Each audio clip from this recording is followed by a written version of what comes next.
फिर मैंने सोच लिया था कि सर इसकी प्रिपरेशन स्टार्ट करूंगा धीरे धीरे। कौन से साल में सोचा है? सर 20 में। एक होता है हाथ से लिखो तो अलग ही मजा होता है उस चीज और लिखते लिखते बहुत सारी चीजें सीख भी रहे होते हैं। प्री क्लियर हुआ, उसके बाद इसने फिर 5-6 घंटे डेली इन्वेस्ट करने स्टार्ट कर दिए। किस पे? मेरे प्यारे बच्चों, आप सभी को नमस्कार, आप सभी का स्वागत है इस वीडियो में। अब मैं आपको मिलवाता हूँ आगरा के भाई को से, और ये ताज नगरी से आते हैं।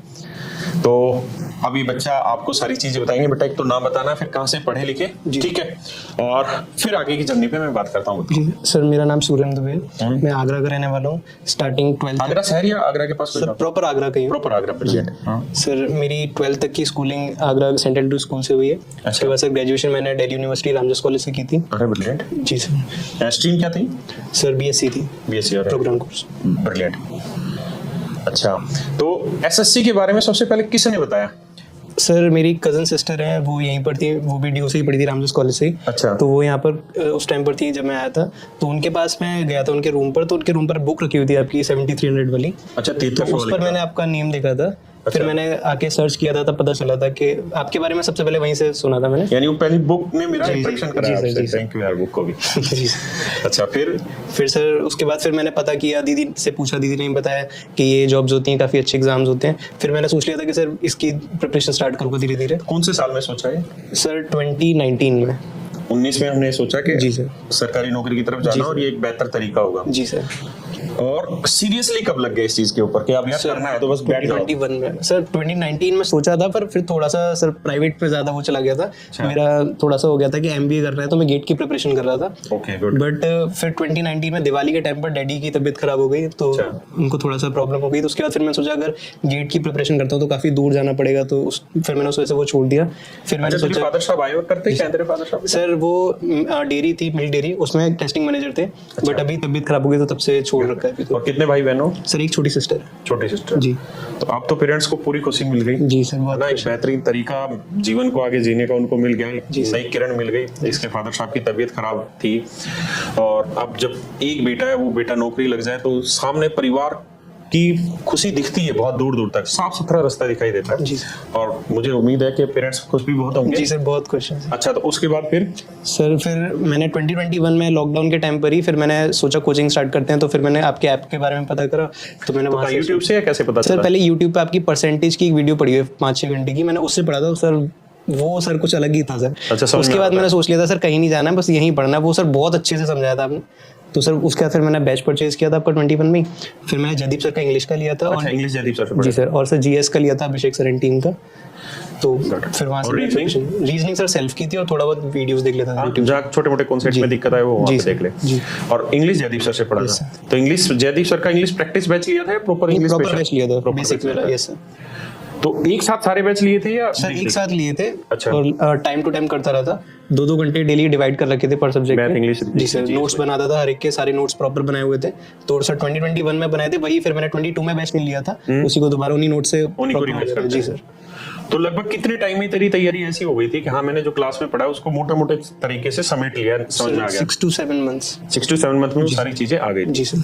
अच्छा, तो तूने लाइव बैच में एडमिशन लिया? सर लिया तो लाइव बैच में था, बट लाइव क्लास ली कभी नहीं सर। वो टाइम बच जाता था, 1.5 पे देखता था नोट्स बना के, तो जल्दी हो जाता था काफी। अक्सर ऐसा ही होता है लाइव बैच में। अगर 30,000 बच्चे हैं एक में, तो उसमें से मतलब ऐसा ही होता है कि 25,000 बच्चे तो वो हैं जो रिकॉर्डेड देखेंगे उसको, राइट, और फिर वो अपने अकॉर्डिंग उसको स्पीड इंक्रीज डिक्रीज करके उसी तरीके से देखता है, और वो अच्छा भी तरीका है। Yes sir. अच्छा, ये बता कि जब मैथ की तैयारी कर रहा होता था तो सवालों में कहीं तो फंसता होगा? हाँ सर, कभी कभी थोड़े बहुत डाउट्स आते थे। फिर उसको कैसे करता? सर आपकी बुक थी, उसमें से भी थोड़ा काफी मिल जाता था 7300 वाली, और सर बाकी आप जो क्लास में कराते थे वो मोस्टली समझ आ जाता। अच्छा, समझ में आ जाता था। सर ब्रिलियंट, ये भी एक अच्छी चीज है। अच्छा, इंग्लिश में अगर तो कुछ सजेशन देना चाहे? सर इंग्लिश के लिए मैंने बस यही किया था सर, 3-4 बार रिवाइज किया था, जो सर के नोट्स थे उनको बार बार रिवाइज किया था, तो कॉन्सेप्ट्स क्लियर हो जाते हैं कि कहाँ पर क्या क्या चीज यूज करनी है। अच्छा, जो जयदीप सर ने क्लास में कराया उन्हीं चीजों को बार बार रिवाइज करना है सर। यस सर, वोकैबुलरी जितनी हो सके उतनी ज्यादा। इंग्लिश न्यूज़पेपर क्या तरीका रखता? Sir English newspaper the Hindu पढ़ता था रोज। जी सर। सर लगभग 1-1.5 घंटा लग जाता, थोड़ा जल्दी करता था बिकॉज सर डैडी की तबीयत खराब थी, तो प्राइवेट जॉब भी कर रहा था मैं। अच्छा, प्राइवेट जॉब भी कर रहा था? कहाँ पे? सर वर्क फ्रॉम होम था, रात को 6 से 3 बजे तक, रात के 3 बजे तक। तो फिर सुबह थोड़ा कम टाइम मिलता था, फिर बच्चे भी आते थे पढ़ने, ट्यूशन पढ़ने। अच्छा, सुबह बच्चों को पढ़ाता था? जी सर। यार तेरा तो बड़ा जबरदस्त संघर्ष का जीवन बीता भाई।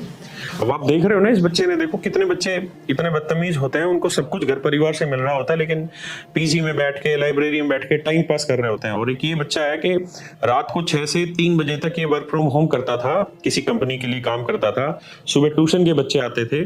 तो जिसने भी कामयाबी पाई है, इधर हो जितने भी बच्चे हो, सब ने बेचारों ने रगड़ रगड़ के ही जीवन में कामयाबी पाई है।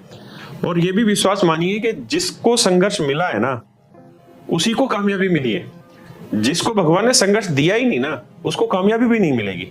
संघर्ष जितना करोगे, जितना अपने आप को रगड़ोगे ना, उतना ही बढ़िया से सोना निखर के आएगा। तो आग में तपने दो, उससे डरो मत। अच्छा, तो मुझे ये बता कि एग्जाम जब था तो उससे 1 महीने पहले की तुम्हारी क्या स्ट्रेटजी है, और तुम बच्चों को क्या सलाह देना चाहोगे कि आपकी तैयारी लगभग हो रखी हो और 1 महीने पहले फिर आप क्या करें? सर, ज़्यादा से ज़्यादा मॉक्स देने हैं, उससे एनालाइज कर सकते हो कि किस चीज़ में कमी रह रही है, और जो भी हो उसको रेक्टिफाई करना है। ज़्यादा नहीं करना है कि बिल्कुल नए से स्टार्ट करने लगे, उसमें सर बिल्कुल फिर खराब हो जाता है काम। मॉक्स मोस्ट देने हैं और सर जितना हो सके उतना एनालाइज करके स्कोर बेटर करने की कोशिश करनी है। बेटर करने की कोशिश करें। अच्छा, तेरा जीएसटी इंस्पेक्टर में सिलेक्शन हुआ? जी सर। तो तुझे पैसा कमाना था इसलिए इंस्पेक्टर की पोस्ट रखी है, या पसंद है ये चीज? सर वो यूनिफॉर्म का थोड़ा सा है। यूनिफॉर्म का रुतबा होता है, मजा आता है। यस सर, 3 स्टार मिलेंगे उसके साथ। 3 स्टार मिलेंगे। और तूने तो एएसओ इसलिए लिया होगा क्योंकि तुझे दिल्ली रहना था? दिल्ली रहना था सर मेरे को सर दिल्ली में मेरा ये था कि अगर 4600 ग्रेड पे अगर दिल्ली में मिल जाए तो ठीक है, नहीं तो मैं अगले साल देता, लेकिन अब अगले साल देने का मेरा कोई वो नहीं है, क्योंकि सर वो मेरे को दिल्ली में जो चाहता वो मिल चुका है, और खामखा सर किसी और बच्चे की सीट भी वेस्ट नहीं करनी सर ऐसी। बिल्कुल, ऐसे विचारों को सलाम। और ऐसे जिन बच्चों का सिलेक्शन हो गया, अगर आपको आपकी ड्रीम पोस्ट मिल गई और ड्रीम पोस्टिंग मिल गई है ठीक जगह, तो आप दोबारा फॉर्म मत अप्लाई करिए, और बच्चों की जगह ही आप खराब करेंगे। तो इस बच्चे के तो विचार से मुझे पता चल गया था क्यों, क्योंकि दिल्ली का रहने वाला है और इसको दिल्ली में ही रहना था। तो assistant section officer CSS permanent Delhi में ही रहेंगे।